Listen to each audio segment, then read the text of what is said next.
Hello everyone, আপনারা সবাই কেমন আছেন? আশা করি সবাই ভালো আছেন। আপনাদের দোয়া আমিও ভালো আছি আলহামদুলিল্লাহ। আমি ভিডিওটা নেওয়ার উদ্দেশ্য হলো, আপনারা দেখতে পাচ্ছেন আমাদের এলাকার কৃষকেরা যারা ধান লাগাইছে, ধানের চাষ করে। এই যে ধানের ফলাফল মোটামুটি এবারে অন্যান্য বছরের তুলনায় অনেক ভালো। এটা আপনারা দেখতে পাচ্ছেন। আমার মনে হয় আরো মাসখানেক পর ছাড়া ধান কাটা যাবে না, এখনো ধান বাইরে অনেক ক্লিয়ার হয়নি। এই যে আমি ভিডিওটা করার উদ্দেশ্য হলো, এই যে আমাদের এদিকে এত ধান লাগাইছে, ধানই করছে। আমি কোনো ভিডিও করিনি এখন এই বছরে, কিন্তু এদিকে হয় না, অনেকদিন পরে আসলাম।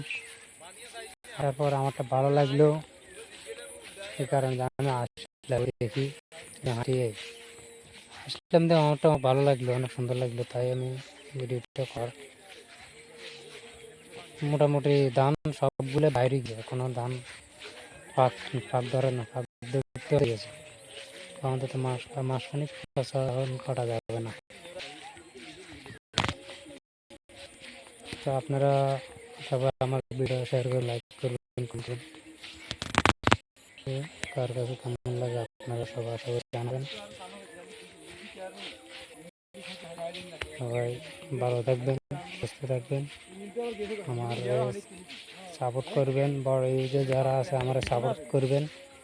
আমি হলো ছোট ইউজার ভাই, আমার দিকে একটু ফলো করবেন ভাই। আমি গরিব মানুষ ভাই, আমি এমবি খরচ করি, এই যে এত কষ্ট করি, আপনারা আমার সাপোর্ট করেন ভাই।